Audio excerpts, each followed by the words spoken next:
Hello friends, आप कैसे हैं? बीएससी फर्स्ट ईयर के बच्चों का भगवती पीजी ऑनलाइन क्लासेज में स्वागत है।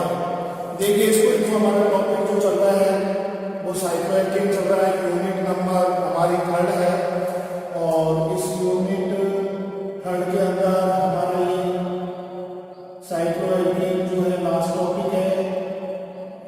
इससे पहले का जो टॉपिक था वो एल्केन था जो हमारा फिनिश हो चुका है। इसके अंदर हमने सामान्य परिचय, साइक्लोएल्केनों का सामान्य परिचय, विरचन की विधियां, भौतिक गुण और रासायनिक अभिक्रियाएं हमने आपको पढ़ा। निम्नतर सदस्य साइक्लोप्रोपेन, साइक्लोब्यूटेन योगात्मक अभिक्रिया प्रदर्शित करते हैं, जबकि उच्चतर 5 और 6 सदस्य है वलय वाले साइक्लोएल्केन जो है आपकी प्रतिस्थापन अभिक्रिया प्रदर्शित करते हैं। तो हमने हैलोजनों के साथ पढ़ी, हैलोजन अम्लों के साथ पढ़ी और हाइड्रोजनीकरण अभिक्रिया पूर्व के वीडियो में आपको पढ़ा चुके हैं। अब बहुत ही इंपॉर्टेंट टॉपिक है, वो है आपका बेयर का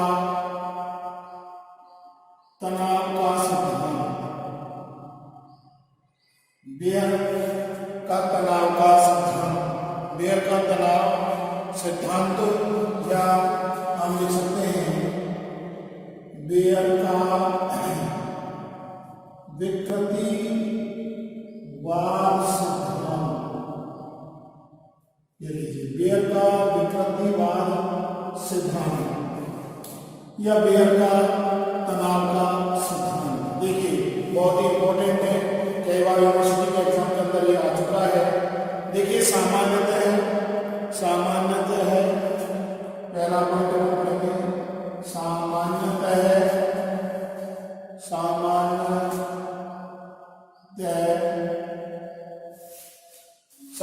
साइक्लो जो 3 व 4 कार्बन के साइक्लोएल्केन, सामान्यतः 3 व 4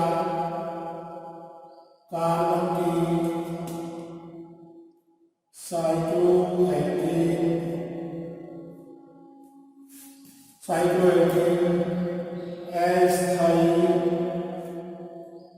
अस्थायी होते हैं। 3 व 4 कार्बन के साइक्लोएल्केन अस्थायी होते हैं, जबकि 5 व 6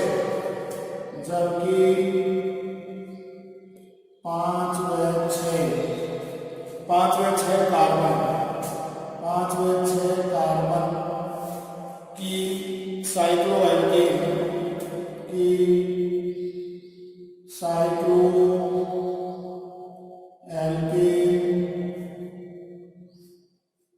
स्थायी होते हैं। ये लीजिए, तो 5 व 6 कार्बन की जो साइक्लोएल्केन है वो स्थायी होती है। इन साइक्लोएल्केनों के स्थायित्व को समझने के लिए इन साइक्लोएल्केन के स्थायित्व को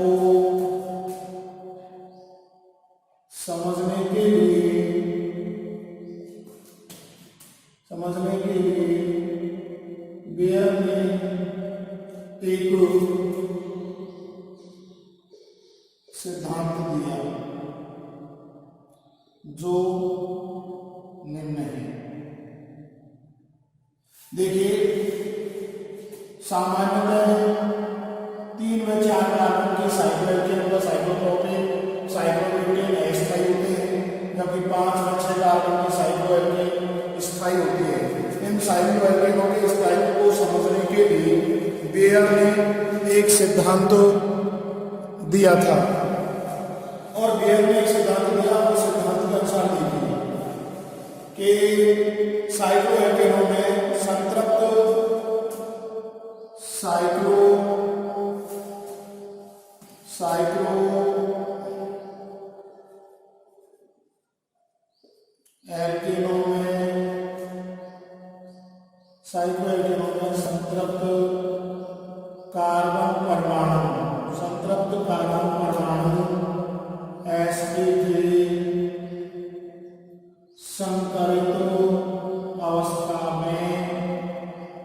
sp3 संकरित अवस्था में होता है तथा तथा आकृति चतुष्फलकीय होती है, आकृति चतुष्फलकीय होती है तथा बंद कोण 109 डिग्री 28 कला का होता है। इस अवस्था में ये जो है, इस अवस्था में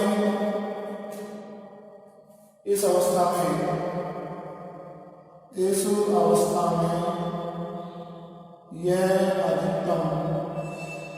अधिकतम स्थायित्व में होता है। ये अब देखिए, तो बेयर ने एक आगे साइड एल्केनों के अंदर जो संतृप्त कार्बन परमाणु sp3 संकरित अवस्था में होता है एकल बंध, तो उनकी आकृति जो होती है चतुष्फलकीय होती है, उनमें बंध कोण का मान 109 डिग्री 28 कला का होता है और इस अवस्था में यह अधिकतम स्थायित्व में होता है। अब यदि मान लीजिए वलय, यदि आपके, लेकिन जब वलय निर्माण होता है,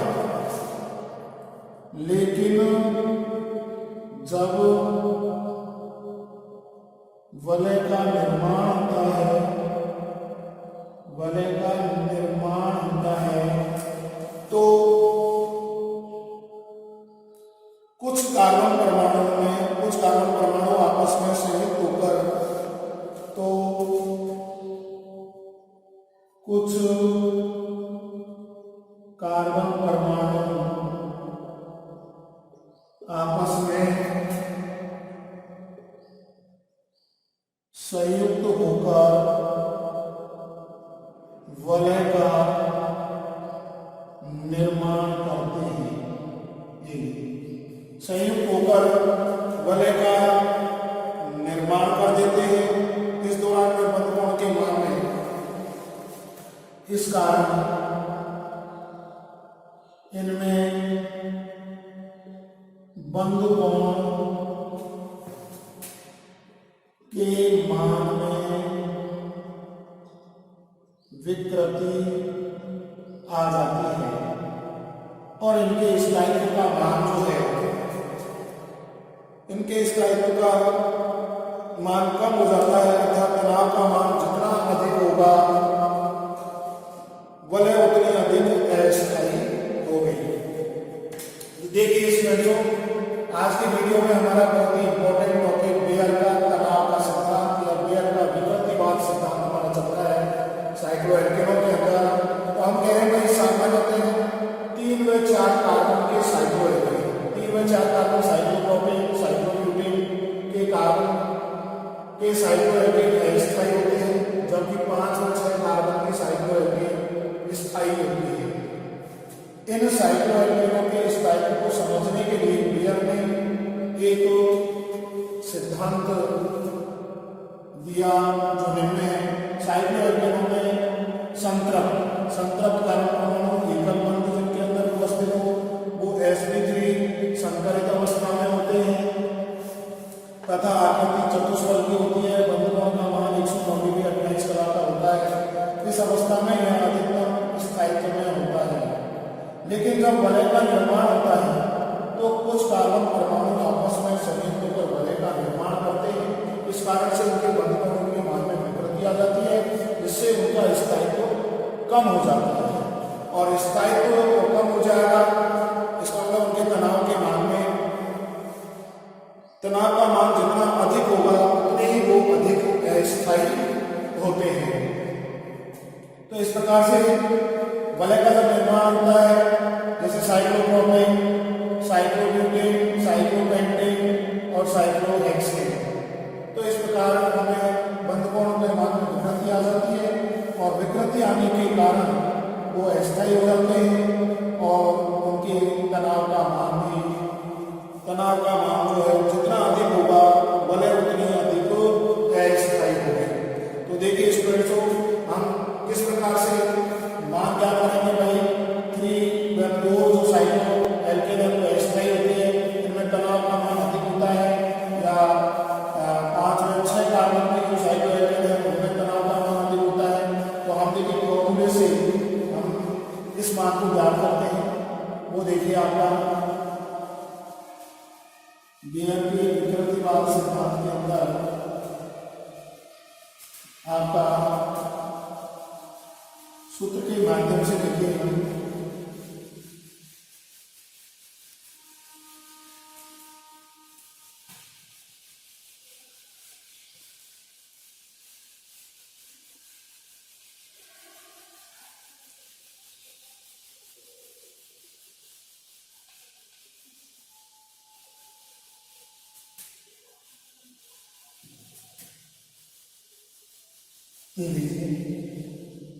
बेयर का विकृतिवाद सिद्धांत के अंदर हम तनाव का मान ज्ञात करेंगे। तो देखिए ये आपका बेयर का तनाव का सिद्धांत या बेयर का विकृतिवाद सिद्धांत। देखिए तो हमने कहा तनाव डेल्टा बराबर 1/2 और 109 डिग्री और 28 कला माइनस जो है आपका वास्तविक बंद कोण है, वास्तविक बंद कोण, यह आपका फॉर्मूला है। आप देखिए ये तो हमारा एक सूत्र हो गया तनाव को ज्ञात करने का। अब हम एग्जाम्पल नंबर लेते हैं, उदाहरण जैसे हमको ज्ञात करना है। एग्जाम्पल नंबर 1 साइक्लोप्रोपेन के अंदर। अब साइक्लोप्रोपेन के अंदर देखिए आपके 3 कार्बन होते हैं, 1 2 3 कार्बन होते हैं।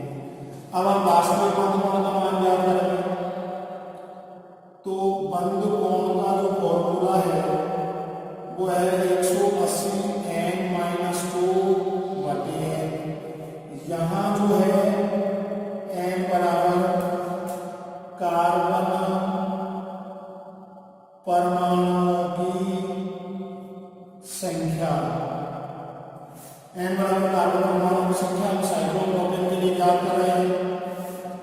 तो देखिए 180 n बराबर 3, यहाँ पर n बराबर n का मान 3 है तो देखिए -2/3 ये हो गया आपका।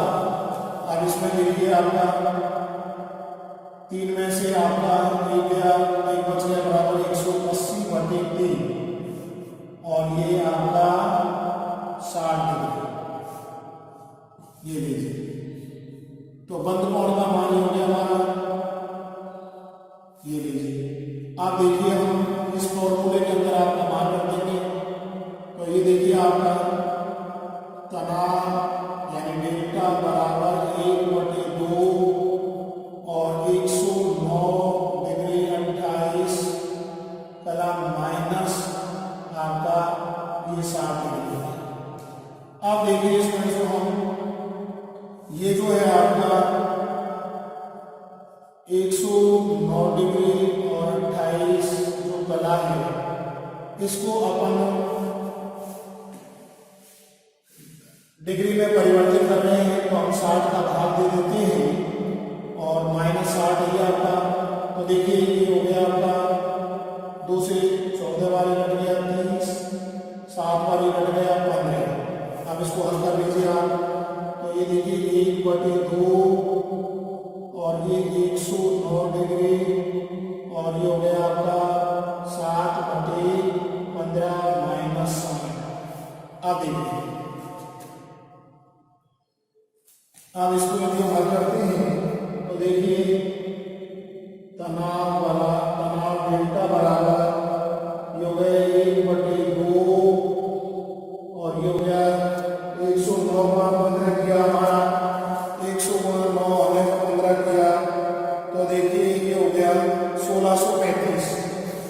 ये 109 डिग्री ये अपन ने 15 से गुणा किया तो ये हो गया हमारा 1635 और 1635 में हमने कितने जोड़ दिए 7/15 -8 और ये हो गया हमारा 1/2 और ये हो गया 1635 1642/15 माइनस 60।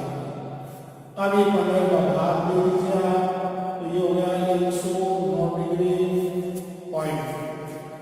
ये आपका भाग देने पर आया है 46।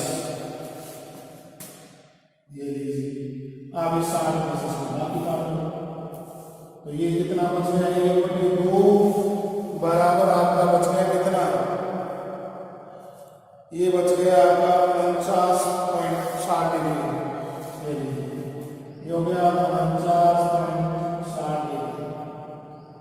अब इसमें 2 का भाग दे दो, ये तमाम डेल्टा बराबर, अब इसमें हमने 2 का भाग दे दिया, तो 2 का भाग देने पर 2 दूनी 4, ये आ गया 24.73 डिग्री।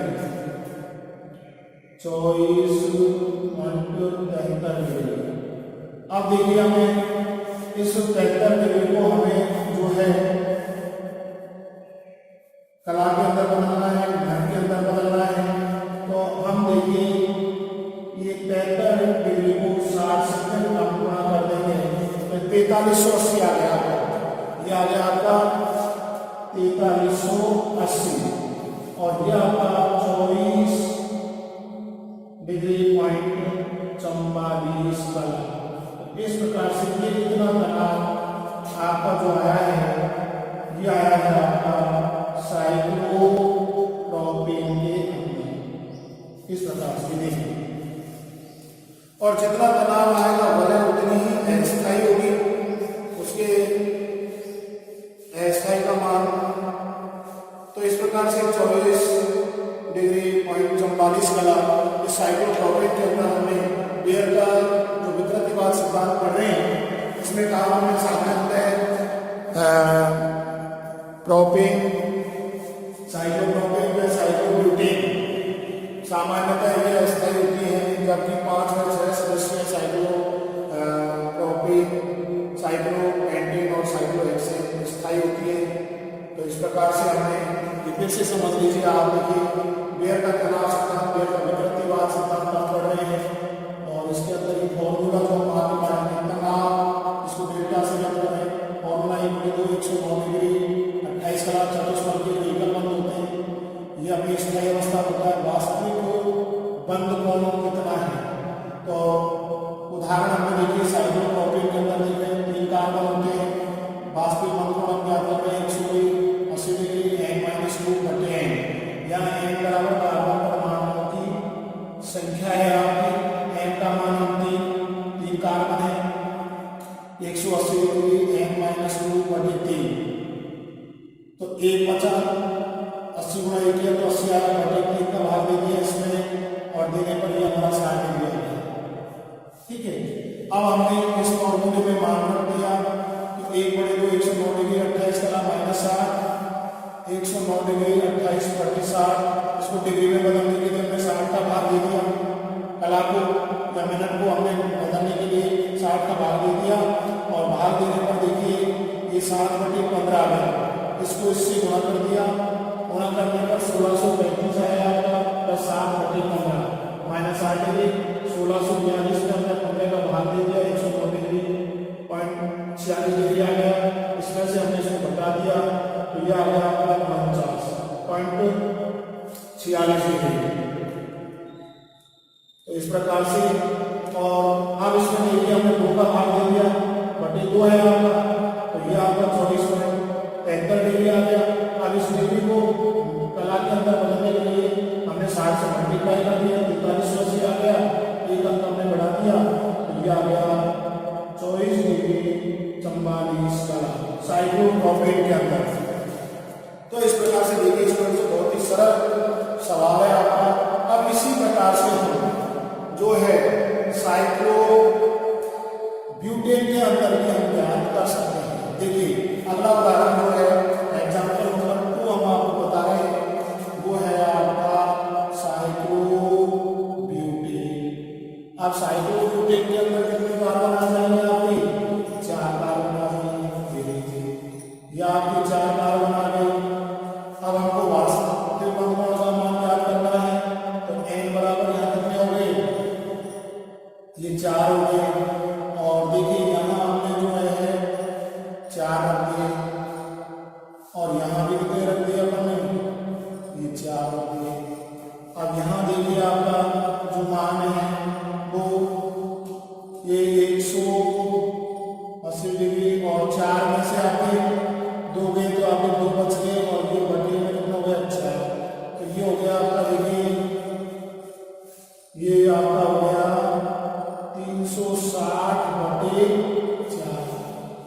ये देखिए 90 डिग्री, ये आ गया आपका 90 डिग्री। तो अब यहाँ देखिए हम 90 डिग्री कर देंगे आपका, ये लीजिए ये आपका 90 डिग्री, ये आपका 90 डिग्री और ये आपका 90 डिग्री। ये लीजिए हमने साइक्लो जो है ब्यूटेन के लिए हम याद कर रहे हैं। तो इस प्रकार से ये होगा आपका 90 डिग्री और ये हो गया आपका ये आपका 90 डिग्री हो गया, ये आपका 90 डिग्री, ये आपका 90 डिग्री और ये 90 डिग्री हो गया आपका। तो ये अब आपका कितना बच गया, ये आपका 19 डिग्री, ये आपका देखिए 19 डिग्री पॉइंट आपका 46 डिग्री में परिवर्तित। ये आप बाकी करने पर आप देखिए 2 का हम भाग ले लेंगे और 2 का भाग देने पर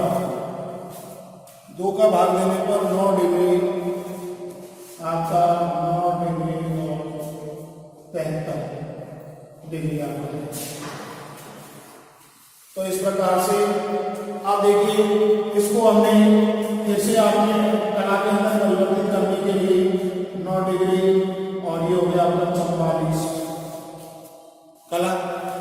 तो इस प्रकार से ये बेयर में देखिए अब साइक्लोप्रोपेन के अंदर मान अधिक आ रहा था तनाव का, साइक्लोब्यूटेन के अंदर कम आ रहा है, साइक्लोपेंटेन के अंदर और कम आ रहा है, साइक्लोहेक्सेन के अंदर और भी लगन आ रहा है।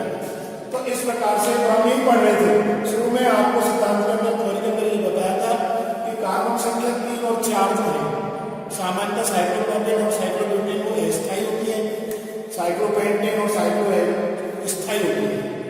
तो फिर से समझ लीजिए स्टूडेंट्स को। और आप साइक्लोपेंटेन और साइक्लोहेक्सेन के मान आप घर पे बैठ के निकालेंगे कल संडे है और हमें आप ऑनलाइन फोन के माध्यम से हमें बताएंगे। तो ये आपको होमवर्क दिया जा रहा है करने के लिए। इस प्रकार से फिर देख लीजिए तनाव का सूत्र, उसको डेल्टा से प्रदर्शित करें 1/2 109 डिग्री 28 कला वास्तविक बंद कोण, ये हमारा फॉर्मूला है। एग्जाम्पल नंबर 2, लेकिन एग्जाम्पल मैंने आपको समझा दिया। तो एग्जाम्पल मैंने आपको बता दी साइक्लोब्यूटेन मतलब 4 कार्बन है आपके 180 डिग्री n-2 n, या n कार्बन परमाणु संख्या n बराबर कितनी है आपकी 4 -2/4, तो 180/4 × 2 तो 360/4 90 डिग्री आ गया आपका। ये 90 डिग्री इसमें से हमने बाकी कर दी, इनको काट दिया और 7/15 आ गया। इसको इससे मल्टीप्लाई कर दिया अपन ने तो 1635 आ गया, 7 जोड़ दिया 1642/15, इधर को 90 डिग्री है ही आपका। भाग देने पर आ गया 109 डिग्री और 46 डिग्री आपका, और ये 19 डिग्री 46 डिग्री आ गया। इसमें 2 का भाग दे दिया 9 डिग्री 73 डिग्री आ गया। अब इस डिग्री को हम फिर कला के अंदर परिवर्तित करने के 60 से मल्टीप्लाई कर देते हैं तो 9 डिग्री और 44 डिग्री। इस प्रकार से ये देखिए स्टूडेंट्स ने 2 सवाल आपको बता दिए। आप साइक्लोपेंटेन और साइक्लोहेक्सेन के तनाव का मान आप घर पर बैठ के ज्ञात करेंगे। अब इसके बाद में देखिए नेक्स्ट विषय में हम आगे बढ़ते हैं, वो देखिए आप साइक्लोप्रोपेन व साइक्लो जो ब्यूटेन है में तनाव का मान अधिक होने के कारण ये अस्थायी होता है। साइक्लो ये देखिए ये आपका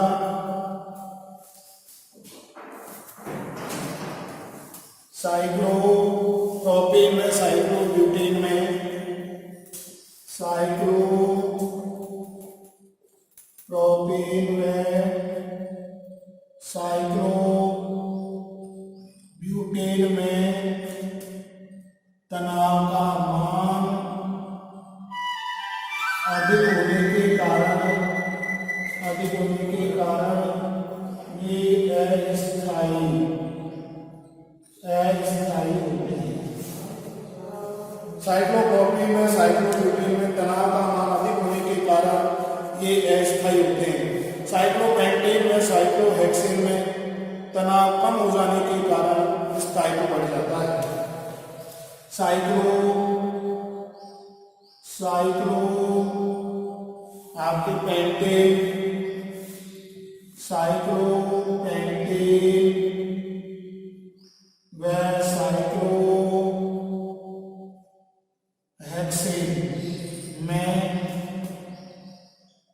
तनाव का मान कम होने के कारण ये स्थायी होते हैं। तो इस प्रकार से ये देखिए आपका सिद्ध हो गया कि साइक्लोप्रोपेन में साइक्लोब्यूटेन में तनाव का मान अधिक होने के कारण ये अस्थायी होते हैं, जबकि साइक्लोपेंटेन में साइक्लोहेक्सेन में तनाव का मान कम होने के कारण ये स्थायी होते हैं। तो इस प्रकार से स्टूडेंट्सों ये हमारा हो गया। इसको दूसरा जो है हम दहन ऊष्मा के मान से भी क्या कर सकते हैं भाई, ये विधि से आप नहीं कर रहे हो तो हम दहन ऊष्मा के मान से भी आप क्या कर सकते हैं। दहन ऊष्मा के मानों के आधार पर भी हम इस तनाव के मान को ज्ञात कर सकते हैं। CH2 यानी मैथिलीन समूह की संख्या बढ़ती है तो दहन ऊष्मा का मान कम होने के साथ साथ उनके स्थायित्व का मान भी बढ़ जाता है। तो देखिए स्टूडेंट्स ये आपको पूरा टॉपिक समझ में आ गया होगा। अब हम दहन ऊष्मा के मान के आधार पर भी आपको बता सकते हैं। दहन ऊष्मा के मान के आधार पर देखिए आपको बियर के विकृतिवाद सिद्धांत के बाद में देखिए आप दहन ऊष्मा के मान के आधार पर भी हम आपको ये देखिए दहन ऊष्मा के मान के आधार पर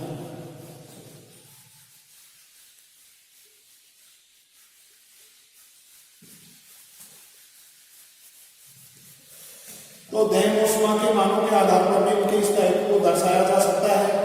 जैसे दहन ऊष्मा के मान के आधार पर, दहन ऊष्मा के मान के आधार पर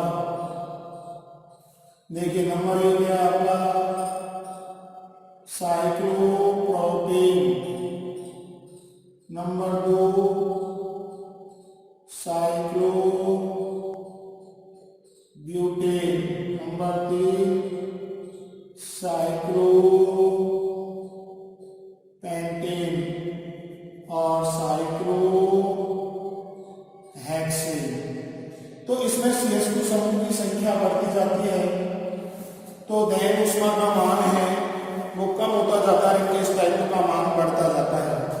तो देखिए इसके अंदर 3 कार्बन, इसके 4, इसमें 5 और इसमें 6, तो 697 आपका किलोजूल इसका हो गया।